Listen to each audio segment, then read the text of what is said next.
Graphic স্কুলের পক্ষ থেকে সবাইকে আন্তরিক সালাম। আসসালামু আলাইকুম। আমি মামুনুর রশিদ। আজকে দেখাবো স্পট হিলিং ব্রাশ টুল। স্পট হিলিং ব্রাশ টুল সম্পর্কে জানে না এমন কেউ নাই, সবাই কম বেশি হয়তো ফটো রিটাচের হয়তো কাজ করেছি আমরা। তারপরেও আসলে এটি হচ্ছে ফটোশপ CS6 এর এক্সটেন্ডেড ভার্সন। এখানে অবশ্যই বেশি কিছু অপশন রয়েছে, এখানে আপনি সেইভাবে এখানে ইউজ করতে পারবেন। তো এই জন্য আমি শুরু করব। প্রথমে ব্রাউজারে যাব, ব্রাউজারে গিয়ে আমি আসলে ফটো নিব। তো ফটো না নিলে তো এখানে কখনোই কাজ করতে পারবো না। তো কিভাবে ফটোটা আপনি কালেক্ট করবেন আপনি প্র্যাকটিস করার জন্য, এই জন্য এটা আমি দেখিয়ে দিব। গুগলে আপনি যদি লেখেন ফটো রিটাচিং লিখে সার্চ করবেন, তারপর ইমেজে ক্লিক করবেন, দেখতে পাচ্ছেন যে অনেক ধরনের এখানে আফটার বিফোর করা রয়েছে। তো এই ক্ষেত্রে যখন আপনি শিখবেন তখন এটা আপনার জন্য অনেকটা ভালো হবে যে আপনি বুঝতে পারছেন যে সাপোজ এই ফটোটা রিটাচ করেছে যে কেমন ছিল, এটা পরে কেমন হয়েছে। তবে আজকে যেটি নিয়ে আমি আলোচনা করব স্পট হিলিং ব্রাশ টুল। শুধুমাত্র স্পট হিলিং ব্রাশ টুল দিয়ে এটা আপনি করতে পারবেন না। সেক্ষেত্রে আমাদের নেক্সট টিউটোরিয়াল গুলো সবগুলো যখন ফলো করবেন তখন এরকম একটা রিটাচ আপনি করতে পারবেন। তো আমি এখান থেকে একটি আসলে আপনাদেরকে দেখানোর জন্য আমি কপি করব। এই ইমেজটা আমি ভিউ ইমেজে ক্লিক করব। আপনি যখন কাজের জন্য করবেন এটা আপনি চাইলে পিসিতে আপনি রাখতে পারেন, অথবা আপনি এখান থেকে কপি ইমেজ করে করতে পারেন। আমি ডান বাটনে ক্লিক করে এখান থেকে কপি ইমেজ করে যদি ফটোশপের মধ্যে এখানে পেস্ট করি তাহলে আমার কাজ হবে, অথবা সেভ ইমেজ অ্যাজ যদি করে আমার ডেস্কটপে যদি এটা সেভ করে রাখি অথবা পিসিতে যদি আমি সেভ করে রাখি সেক্ষেত্রে আমার কাজ হবে। তো আমি জাস্ট আমি রাখবো না, কপি ইমেজ করলাম, দেন আমি ফটোশপটা ওপেন করে একটা নিউ একটা ডকুমেন্ট খুলবো। সেই জন্য আমাকে যেতে হবে ফাইল মেনু থেকে নিউ। যখন আমি কপি করে ফেলবো তখন এখানে দেখতে পাচ্ছেন যে ইমেজটা আমি কপি করেছিলাম সেই ইমেজের পিক্সেল কত সেটা এখানে অটোমেটিক্যালি সেট হয়ে গিয়েছে। তো আমি জাস্ট এটি ওকে করে এখানে পেস্ট করে দিব, কন্ট্রোল ভি চেপে পেস্ট করে দিলাম আমি যেটি কপি করেছিলাম ইমেজটি। আপনি চাইলে এখান থেকে ব্যাকগ্রাউন্ডটি ডিলিট করে দিতে পারেন।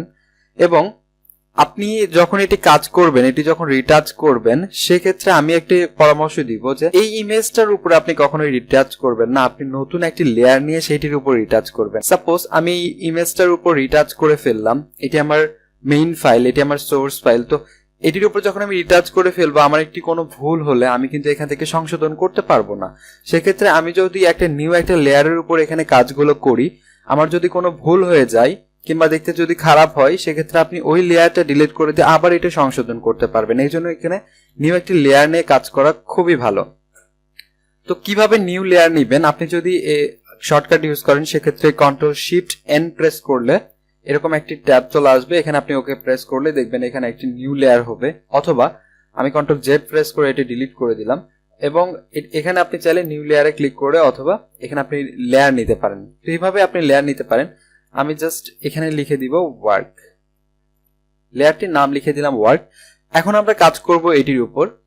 তো যখন আপনি কাজ করবেন তখন অবশ্যই যে নিউ লেয়ারটা নিয়েছেন সেই নিউ লেয়ারের উপর সিলেক্ট থাকা অবস্থায় আপনি এখানে কাজ করবেন। আদারওয়াইজ যদি আপনি এটির উপর কাজ করে ফেলেন সেক্ষেত্রে কিন্তু আপনার এখানে কোনোভাবেই আপনি এটি ব্যাক করতে পারবেন না। এটি আপনি যদি কোনো ভুল করে ফেলেন, বেশি ভুল করে ফেলেন, সেক্ষেত্রে আপনি কিন্তু এটা মানে ব্যাক করতে পারবেন না, এটা ফিরিয়ে পাবেন না। সেক্ষেত্রে আপনি নতুন যে লেয়ারটি ক্রিয়েট করলেন সেই লেয়ারের উপর কাজ করবেন। আশা করি আমি আপনাদেরকে বোঝাতে পেরেছি। এখন আমি এখান থেকে টুলবার থেকে যাব স্পট হিলিং ব্রাশ টুলে। তো স্পট হিলিং ব্রাশ টুল সম্পর্কে আসলে খুব বেশি দেখানোর কিছু নেই, আপনারা জানেন সবকিছু, তারপর আমি একটু বলবো। স্পট হিলিং ব্রাশ টুল যখন আমরা সিলেক্ট করব তারপর আমরা দেখতে পাচ্ছি যে এখানে কন্ট্রোল প্যানেল রয়েছে, অপশন বার রয়েছে। তো আমি জাস্ট এখানে দেখাবো আগের যে টুলগুলো আমি দেখিয়েছিলাম সেই টুলগুলোর প্রায় কাছাকাছি এখানে রয়েছে। এখানে সাইজ রয়েছে, হার্ডনেস রয়েছে, এগুলো সম্পর্কে আমি আগেও আলোচনা করেছি আপনাদের সাথে। জাস্ট আপনার এখানে এটার সাইজটা কত হবে, এটা সাইজটা এখান থেকে আপনি এখান থেকে কন্ট্রোল করতে পারবেন। এটা শর্টকাট আমি বলে দিচ্ছি। এবং হার্ডনেসটা কি সেটি সম্পর্কে আমি আগেও আলোচনা করেছি, এগুলো সম্পর্কে আসলে বারবার আলোচনা করার কিছু নেই। তারপর আমি বলছি যে হার্ডনেসটা হচ্ছে যে আপনি সাপোজ আমি এটি একটু বাড়িয়ে দিচ্ছি, হার্ডনেস যখন আমি 0 করে দিব তখন এটি কাজ হচ্ছে আমি যদি এখানে ক্লিক করি তাহলে আমার এই ব্রাশের যে সাইজটি রয়েছে, আমার এই বাউন্সের কার্সরের যে সাইজটি রয়েছে এটুকু জায়গা জুড়ে আমার এই হার্ডনেসটা কাজ করবে। যখন আমি 0 করে দিয়েছি তখন খুব কম হার্ডনেস কাজ করেছে। দেখেন আমি যখন এখানে ক্লিক করেছি, আমি কন্ট্রোল জেড প্রেস করে ব্যাক করলাম, ক্লিক করেছি, তখন দেখতে পাচ্ছেন যে এইভাবে আমার এটি কাজ করছে। এবং আমি যদি এটি হার্ডনেস যদি এটা 100% করে দিই তাহলে দেখতে পাচ্ছেন যখন আমি ক্লিক করলাম তখন পুরোটা জুড়ে একটা ডার্ক কালার হয়ে গিয়েছিল। তার মানে আমার যে ব্রাশের যে সাইজটা রয়েছে টোটাল সাইজটা মিলে আসলে আপনার এখানে রিটাচ হবে। এই জন্য আপনি চাইলে এখান থেকে সফটনেস করে দিতে পারেন। সফটনেস করার জন্য আপনি জাস্ট এটা হার্ডনেসটা কমিয়ে দিলে এটা সফটনেস হবে। এবং সাইজটা এখান থেকে আপনি কন্ট্রোল করতে পারেন। যদি আপনি চান যে অপশন বার থেকে আসলে সাইজটা কন্ট্রোল করবেন না, সেক্ষেত্রে আপনি চাইলে কিবোর্ড থেকে এটি ইউজ করতে পারেন। থার্ড ব্র্যাকেট যেটা স্টার্টিং সেটা চাপলে আপনার এটা ছোট হবে, এবং থার্ড ব্র্যাকেট যেটা এন্ডিং সেটা চাপলে এটা বড় হবে। এভাবে আপনি কিবোর্ড থেকে এটা কন্ট্রোল করতে পারেন। পাশে আমরা দেখতে পাচ্ছি যে একটা মুড রয়েছে। মুডটা যখন আমরা লেয়ার মুড সম্পর্কে আলোচনা করব, তখন এই মুডটা সম্পর্কে আপনি অনেক ভালো বুঝতে পারবেন যে এই মুডটা কি। তো এখানে আমি মোটামুটি মুডটা সম্পর্কে আলোচনা করব না, কারণ মুড নিয়ে এখানে খুব একটা বেশি কাজে দিবে না। যেটা দেখতে পাচ্ছি আমরা প্রক্সিমিটি ম্যাচ, তারপর হচ্ছে create texture and content aware. এই তিনটার কাজ কি এটি একটু জানতে হবে। আমরা এখন রয়েছি হচ্ছে প্রক্সিমিটি ম্যাচে যদি আমি এখানে যদি ক্লিক করে দেখাই, তাহলে আমরা দেখতে পাচ্ছি যে প্রক্সিমিটি ম্যাচে কাজ হচ্ছে এরকম। আমি আগে একটু বুঝিয়ে দিই।